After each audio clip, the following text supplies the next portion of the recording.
अस्सलाम वालेकुम नाज़रीन, मैं समद हमीद आपकी खिदमत में आज एक नए मौजू के साथ हाजिर हूँ। नाज़रीन, वफाकी हुकूमत और पंजाब हुकूमत के हालिया प्रेस कॉन्फ्रेंसेस और बयानात में कहा गया है कि महंगाई की शरह 38% से कम होकर 1.7% तक आ गई है। रुपए की कदर मुस्तहकम हो रही है।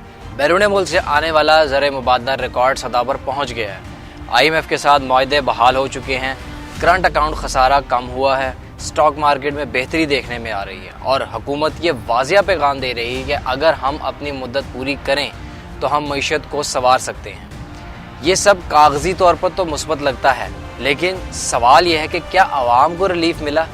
नाज़रीन, गवर्नर स्टेट बैंक ने अपनी प्रेस कॉन्फ्रेंस में कहा है कि आने वाले महीनों में महंगाई में दोबारा इजाफा हो सकता है। महंगाई पर मुकम्मल काबू अभी भी नहीं पाया जा सका। बिजली और गैस की कीमतों में मज़ीद बढ़ने के इम्कान हैं। आइंदा माली साल के आगाज़ में महंगाई का नया चक्कर शुरू हो सकता है। ये वो एतराफ़ है जो बयाने के बिल्कुल उलट जाता है और आवाम का फिर वही पुराना सवाल। कहा गया था महंगाई ख़त्म हो गई। जब हम गली मोहल्ले में जाते हैं तो आटा, चीनी, दूध, सब्जियां और दालों की कीमतों में ख़ास फ़र्क नज़र नहीं आ रहा। यूटिलिटी बिल्स में रिलीफ नहीं दिया गया। तनख्वाहदार तबके की क़ुव्वत ख़रीद कमज़ोर होती जा रही है। नाज़रीन, मुतवस्सित तबका जो कभी रीढ़ की हड्डी होता था, अब या तो मकरूज़ है या फिर बेबस। तो अगर सब कुछ बेहतर हो रहा है तो आवाम को अब तक कुछ रिलीफ क्यों नहीं मिला? एक और परेशान कौन पहलू, मुल्क में एक बार फिर दहशतगर्दी की लहर बढ़ चुकी है। खैबर पख्तूनख्वा, बलूचिस्तान और कबायली इलाकों में वाक़यात में इजाफा, सिक्योरिटी फोर्सेस पर हमले, अवामी मकामात पर धमाके, गैर यकीनी सूरत हाल, ये सब कुछ सरमायाकारों के एतमाद को मुतासर करता है। नाज़रीन, माशी तरक्की सिर्फ GDP या अफरात ज़र की शरह से नहीं होती, बल्कि अमन, एतमाद और पॉलिसी के तसलसल से होती है। नाज़रीन, हाल ही में फैच जैसे आलमी रेटिंग इदारे ने कहा है कि पाकिस्तान का मौशी आउटलुक मुस्तहकम हो गया है। IMF प्रोग्राम की बहाली एक मुस्बत कदम है। बैरूनी अदायगियों का दबाव वक्ती तौर पर कम हुआ है, लेकिन साथ ही खबरदार किया है कि अगर सियासी इस्तेहकाम ना आया, इस्लाहात पर अमल दरामद ना हुआ तो ये सब कुछ वक्ती होगा।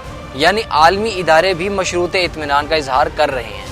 तो क्या तरक्की हो रही है या सिर्फ नंबर बेहतर दिखाकर बयानिया बनाया जा रहा है? क्या वाकई मईशत बेहतर हो गई है या फिर हम किसी नए बहरान पैदा होने से पहले सिर्फ वक्फा ले रहे हैं? ये वो सवालात हैं जिनके जवाब सिर्फ मौशी माहिरीन नहीं बल्कि अवाम खुद भी दे सकते हैं, क्योंकि जिसकी जेब खाली हो उसे ग्राफ और स्लाइड से फ़र्क नहीं पड़ता।